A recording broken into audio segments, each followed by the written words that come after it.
Je suis presque sûr que cette vidéo va faire un flop, mais je ne peux plus rester silencieux, les gars. Ça fait quelques semaines que ça me travaille, et honnêtement, là, j'ai juste besoin d'en parler. L'un des aspects remarquables de la communauté de l'impression 3D est sans conteste son esprit collaboratif et open source. Le fait que la plupart des logiciels et firmwares grand public, beaucoup de matériel et littéralement des millions et des millions de modèles soient tous entièrement gratuits pour un usage personnel, voire parfois commercial, c'est vraiment génial. C'est vraiment incroyable en fait que dans notre petit coin d'internet, nous ayons créé une culture où les gens consacrent autant de leur travail et de leur talent à créer des choses dont nous pouvons tous profiter et nous servir. J'adore vraiment ça. Cependant, à force de m'impliquer davantage dans cette communauté et ces projets avancés, j'ai constaté ce que je considère comme un problème majeur freinant notre chère communauté et notre passion. Les personnes à l'avant-garde, celles qui nous font avancer avec de vraies innovations que le reste de l'industrie adopte ensuite, ces personnes-là ne sont pas rémunérées pour leur travail.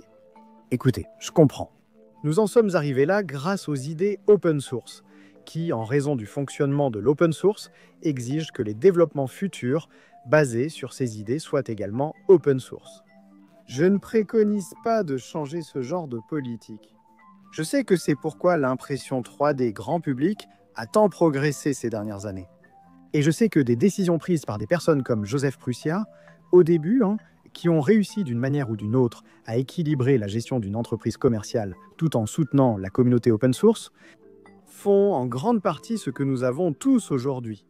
Mais quand même, Joseph Prussia lui-même, l'icône du matériel open source et l'homme derrière l'une des entreprises les plus prospères du secteur, écrit des articles de blog remettant en question la viabilité future de l'open source comme modèle économique. Je pense que c'est préoccupant. Comme pour toutes les injustices, c'est toujours le petit qui souffre le plus.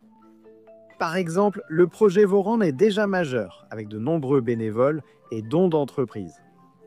Ils sont tellement importants qu'ils choisissent de refuser des accords lucratifs de pourcentage proposés par les fabricants. Mais j'utilise vraiment Voran uniquement comme exemple tout au long de cette vidéo. Cette vidéo concerne en réalité tous ces petits projets open source émergents qui se trouvent derrière eux. Depuis le lancement de cette chaîne, j'ai eu le privilège de nouer des liens avec des développeurs, ingénieurs et designers remarquables. Des personnes qui travaillent sur toutes sortes de projets, allant de imprimantes 3D complètes à des systèmes de changement d'outils, des systèmes multimatériaux, des micro-logiciels, des logiciels, des trancheurs. Certains de ces projets très spécialisés sont moins connus. Mais certains d'entre eux, comme Orca Slicer, sont littéralement devenus les leaders du marché. Et pourtant, invariablement, lorsque je parle à ces personnes, dont beaucoup sont devenus des amis proches avec le temps, elles me confient qu'elles ne peuvent pas se consacrer à ce travail. Un travail qui les passionne tant et qui profite tellement à la communauté à plein temps. Bien sûr, certains d'entre eux ne le souhaitent probablement pas. Ils ont un emploi de jour qu'ils aiment et ils considèrent leur contribution à cette communauté comme un passe-temps amusant après le travail ou une expérience d'apprentissage. Mais beaucoup, vraiment beaucoup d'autres, j'ai découvert en une famille ou des enfants en route et ils rêvent de transformer leur passion en profession, s'ils pouvaient seulement le justifier. Maintenant, ça m'énerve pour plusieurs raisons. Tout d'abord, ça me frustre parce que je me dis à quelle vitesse ce projet pourrait-il avancer si cette personne, ou même une équipe de personnes, pouvait lui consacrer toute son attention. Combien de ces idées et demandes pour Orca Slicer pourraient être réalisées avec 2 développeurs à plein temps sur le projet? Prusa Slicer, par exemple, n'est pas devenu le slicer numéro 1 mondial par hasard. Il l'a fait car le modèle économique de Prusa, basé sur la vente d'imprimantes, leur permet d'avoir environ 13 développeurs à temps plein. Ils ont repris un projet open source, Slick3R, l'ont intégré dans un modèle économique rentable de vente d'imprimantes et de filaments, et nous en sommes tous bénéficiaires. Mais que se passe-t-il si quelqu'un comme Softfever, le développeur d'Orca Slicer, ne veut pas créer une grande entreprise de vente de matériel? Que se passe-t-il alors? L'autre raison pour laquelle tout cela m'énerve, c'est sur un plan philosophique et moral. Faire du bénévolat et contribuer à une communauté, c'est formidable, louable et noble. En assemblant et utilisant réellement certains projets, comme le ERCFV2 récemment, on réalise l'ampleur du travail nécessaire à leur conception. On parle de mois, voire d'années, de centaines, voire de milliers d'heures, et cela dépasse largement ce que l'on pourrait raisonnablement considérer comme du bénévolat. Ce n'est pas simplement mettre en ligne un ou deux designs sympas sur Printable pour que tout le monde en profite gratuitement. Ce sont des projets en évolution et amélioration constante. Et pour ceux d'entre vous qui sont heureux de faire tout cela par pure gentillesse, comme un loisir amusant ou un défi d'apprentissage, eh bien bravo à vous et merci beaucoup pour vos contributions. Mais personnellement, et n'hésitez pas à me traiter de capitaliste avide ici, j'ai toujours cru que lorsqu'il s'agit de travail, surtout un travail qui crée une valeur tangible ou même commerciale pour les autres, personne, même le stagiaire le plus débutant et inexpérimenté, ne devrait travailler gratuitement. Ces personnes paient et travaillent gratuitement juste pour créer des choses pour le reste d'entre nous. Et c'est noble et tout, mais s'ils veulent en gagner leur vie, alors ils devraient pouvoir le faire. Je veux dire, même les personnes qui travaillent dans des organisations à but non lucratif méritent de toucher un salaire pour leur travail. Mais ce n'est pas comme ça dans tous les coins de la communauté. Il y a des designers sur Patreon qui, même s'ils mettent gratuitement la plupart de leurs créations sur d'autres plateformes, gagnent entre 5 et 6 chiffres par mois en concevant des choses comme des figurines de jeux de plateau, des jouets, des accessoires de cosplay, des merveilles mécaniques. C'est génial, je suis très content pour eux. Cependant, concernant les logiciels et le matériel utilisé pour imprimer ces créations, ceux qui les conçoivent ont encore besoin d'un emploi pour payer leurs factures. Et encore une fois, ça ne semble tout simplement pas juste d'imaginer un avenir pour cette communauté où chacun de ces projets, de Clipper et Mainsail à Orca Slicer, le projet Enraged Rabbit Spartacus, WeTrack Stealth Changer, et une centaine d'autres projets dont nous n'avons pas encore entendu parler, auraient une petite équipe d'une ou même deux personnes consacrant toute leur attention à leurs projets respectifs. Je me demande combien d'innovations nous aurions eu autrement et à quelle vitesse elles seraient apparues. Et ces personnes ne seraient-elles pas plus heureuses si leur passion devenait leur métier, plutôt que de la pratiquer seulement le soir et le week-end, au détriment du temps familial? Écoutez, nous, créateurs de contenu, nous avons en fait la vie relativement facile. YouTube nous verse des revenus publicitaires chaque fois que vous regardez nos vidéos gratuitement. Pour les vidéos classiques, les sponsors paient la présentation de leurs produits sans frais pour vous. Nous pouvons partager des liens affiliés ou créer ce type de produit pour un revenu d'appoint. Ne reposant pas sur l'open source, nous pouvons proposer du contenu exclusif ou nos profils d'imprimantes et de filaments sur Patreon afin d'y encourager les abonnements. La création de contenu n'est pas à la portée de tous. Ce n'est pas simple et même pour ceux qui réussissent, ce n'est pas le jackpot. Croyez-moi, personne ne s'enrichit ici. Mais c'est suffisant pour permettre à quelques-uns d'entre nous de continuer à créer du contenu pour vous tous à temps plein. Mais qu'en est-il des personnes qui développent réellement les projets open source sur lesquels nous créons tous du contenu? GitHub ne les paie pas quand vous consultez ou téléchargez leur modèle. Même si les grands projets comme l'équipe Voron reçoivent des pièces gratuites à tester, n'ayant souvent pas leur propre public, je doute que des sponsors attendent pour leur payer de la publicité. Malheureusement, on ne peut pas payer un crédit immobilier ou la garde d'enfants avec du filament et des moteurs pas à pas. Croyez-moi, j'ai essayé. Je ne me crois pas supérieur à vous ni vertueux, car je suis tout aussi coupable que chacun d'entre nous sur ce point. J'ai construit 3 Vorons, 2 systèmes multimatériaux. En ce moment, je travaille sur un changeur d'outils à 7 OTR. J'utilise Orca Slicer quotidiennement et je configure actuellement Happy Air avec une douzaine d'autres logiciels. Et pourtant, j'ai honte d'admettre que jusqu'à cette semaine, alors que je réfléchissais à ce problème et à la vidéo que je pourrais faire à ce sujet, jusqu'à cette semaine seulement, je n'avais fait, aucun don. J'ai déjà donné environ 5 $ à Gina d'Octoprint.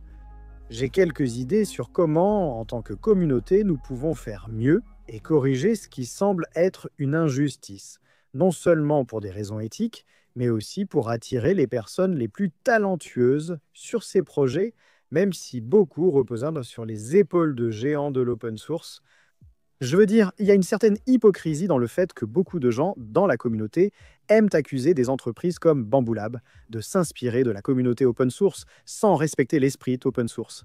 Mais ensuite, les gens sont d'une certaine manière surpris lorsqu'une entreprise à but lucratif, avec des brevets et des dizaines de millions de dollars de capital risque, parvient à dépasser de façon spectaculaire l'innovation d'une poignée de bénévoles non rémunérés qui travaillent sur ces projets dans leur garage pendant leur temps libre. Ce n'est pas étonnant. Où commencer pour résoudre ce problème? Eh bien, je pense que la première étape implique un changement culturel, et c'est pour cela que je voulais faire cette vidéo. Lorsque les gens rejoignent notre communauté, ils sont, selon moi, endoctrinés dans une culture trop à l'aise avec le fait de prendre sans donner. Il y a des millions et des millions et des millions de modèles gratuits. Les logiciels, tout est gratuit. Les conceptions sont toutes open source. Tout cela est formidable, surtout dans le cas des étudiants, des retraités ou des personnes qui n'ont pas les moyens de payer. Rien de tout cela ne devrait changer. Mais plus j'y pensais, plus le mot stigmatisation revenait dans mon esprit.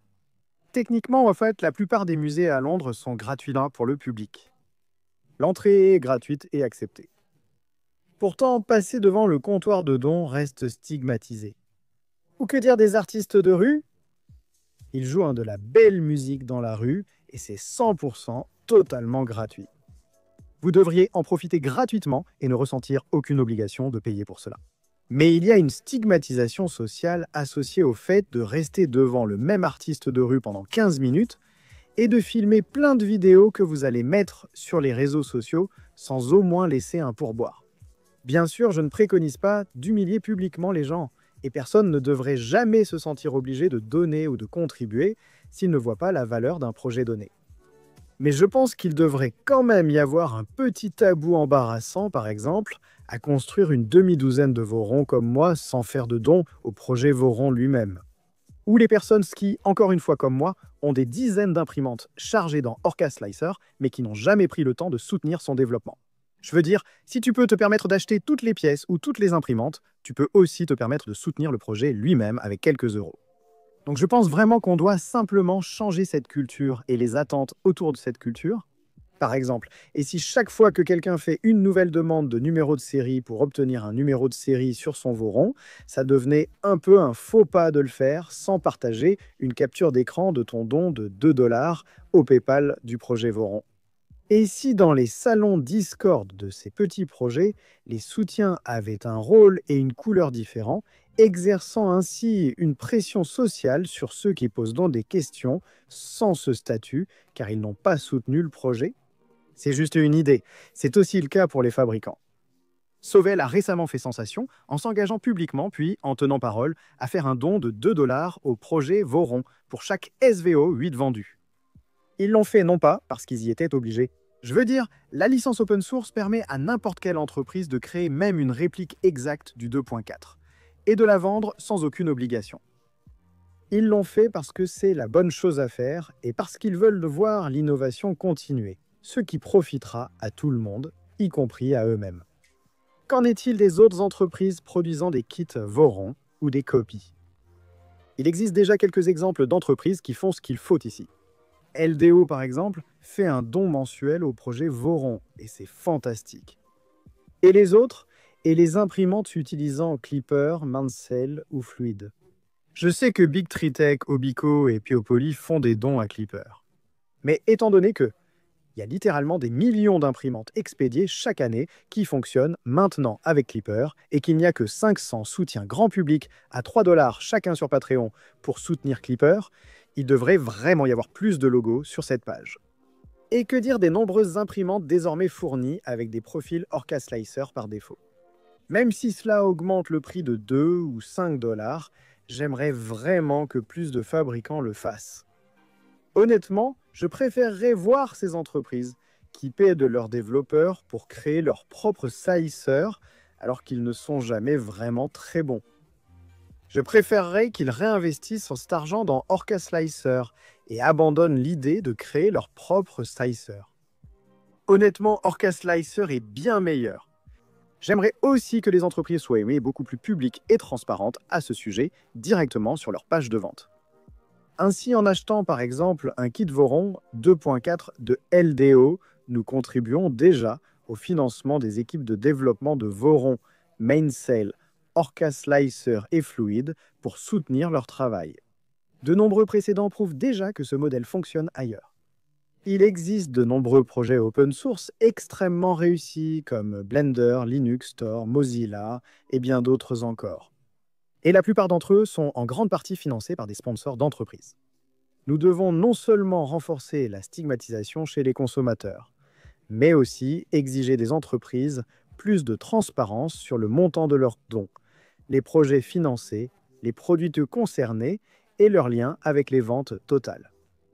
Et je sais que cela peut sembler dur, mais je pense vraiment que nous devrions stigmatiser les entreprises qui sont manifestement absentes de ces pages de soutien.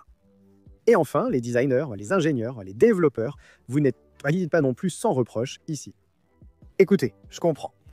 La culture et l'histoire de cette communauté font qu'il peut être vraiment inconfortable de demander de l'argent. Mais c'est quelque chose qui, honnêtement, doit changer. Non, je ne dis pas qu'il faut renoncer aux valeurs de l'open source et mettre vos créations derrière un paywall. Mais je pense que la plupart de ces projets pourraient apporter quelques changements qui augmenteraient considérablement l'argent qui entre, et donc votre capacité à vraiment les développer, voire même à passer à temps plein.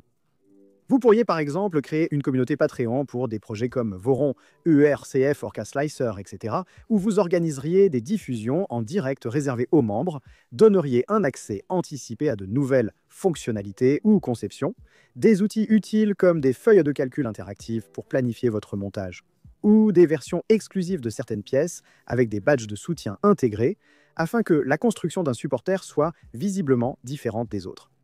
Le projet principal doit rester open source s'il se base sur d'autres projets open source. Et si on plaçait des tutoriels vidéo exclusifs, des outils de configuration ou des mises à jour internes derrière un accès payant? Je ne vois rien de mal à cela.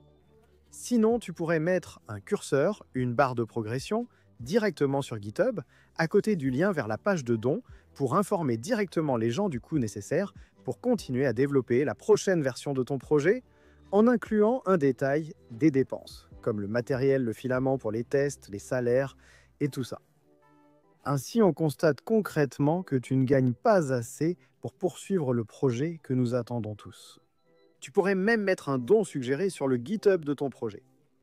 Encore une fois, pour revenir à toute cette idée de stigmatisation, tu pourrais dire quelque chose comme « Ce projet est entièrement gratuit et open source, mais pour nous aider à continuer à le développer et à l'améliorer, le don suggéré, si tu prévois d'en créer un, est de 7 $. Est-ce si mal que ça? Mais honnêtement, pour certains de ces projets, même ajouter un bouton de don au départ serait déjà une énorme amélioration. Je vous observe, équipe ERCF, pensez à créer des produits dérivés. Je veux dire, moi par exemple, j'achèterais totalement des t-shirts Voron ou ERCF. Cependant, encore une fois, le projet Voron, surtout à cette échelle, n'est pas vraiment le type de projet qui, selon moi, a le plus besoin d'aide. Donc, les t-shirts ERCF, ça tente quelqu'un? En fait, vous pourriez même simplement mettre en ligne des listes de souhaits Amazon pour le matériel et le filament dont vous avez besoin, afin que les membres de la communauté puissent au moins vous acheter ces choses là-bas. Encore une fois, comme je l'ai déjà dit, le filament et les moteurs pas à pas ne paient pas les factures. Ainsi, le principal changement attendu des concepteurs de cette communauté est un changement d'état d'esprit. Vous devez être plus à l'aise pour demander aux gens de vous soutenir, vous et votre travail, et être sûr que vous créez quelque chose d'une valeur immense et que vous méritez d'être rémunéré pour cela si vous le souhaitez. Je pense que vous serez agréablement surpris. Il y a presque 2 ans, j'ai partagé à cette communauté mon rêve de m'y consacrer à plein temps. Mais je ne pouvais pas le justifier. Les gens ont répondu présent. Les gens se sont abonnés, ont aimé, commenté, regardé, recommandé et partagé mes vidéos. Certains se m'ont soutenu sur Patreon, d'autres via mes liens d'affiliation. Et en un rien de temps, vous m'avez permis non seulement de faire cela à plein temps, mais aussi de louer un studio complet où je peux continuer à créer du contenu gratuit de meilleure qualité pour vous tous. Encore une fois, les créateurs de contenu ont une situation un peu différente, mais il n'y a aucune raison pour que cela ne soit pas vrai pour les designers. Et si vous regardez Gina d'Octoprint, c'est un excellent exemple. Mettre une grande bannière animée demandant de l'argent sur la page d'accueil d'Octoprint n'était sans doute pas très confortable. Mais au moment où j'enregistre ceci, Gina compte plus de 5000 membres payants sur différentes plateformes, ce qui lui a permis de continuer à développer son projet à temps plein, confortablement, et nous en profitons tous. Alors, designer, s'il vous plaît, arrêtez de souffrir en silence et demandez-vous qu'est-ce que vous pourriez faire différemment pour inciter les gens à soutenir votre travail et aussi changer cette stigmatisation.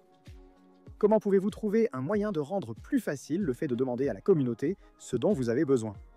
Comment pouvez-vous démontrer concrètement les bénéfices pour nous et la communauté si vous obtenez ce soutien? Nous devrions aussi tous veiller à récompenser ce comportement. Nous aimons tous ce passe-temps et aucun d'entre nous n'essaie de s'enrichir grâce à lui. Nous faisons vraiment cela parce que nous l'aimons. Mais que l'on adhère ou non à l'éthique de l'open source, les gens méritent d'être payés pour leur travail. Et si en tant que communauté, nous voulons voir la prochaine génération de projets open source que nous utilisons et aimons prospérer, plutôt que de voir uniquement des entreprises propriétaires d'y construire dessus, nous devons permettre aux personnes qui développent réellement ces projets de pouvoir s'y consacrer pleinement si elles le souhaitent. J'aimerais vraiment connaître vos avis, alors ouvrons le dialogue ci-dessous. Je lis absolument tous les commentaires et j'essaye de répondre au plus grand nombre possible. Aussi dans la description ci-dessous, je vais partager quelques liens où vous pouvez faire un don à certains des projets populaires ou émergents que vous utilisez probablement déjà ou que vous pourriez vouloir utiliser. Dans l'intérêt d'incarner le changement culturel que nous souhaitons voir dans la communauté, ce serait vraiment génial si vous partagiez dans les commentaires et nous disiez à quel projet parmi ceux-là vous avez choisi de faire un don. C'est tout pour cette semaine, mais je vous retrouve tous dans The Next Layer.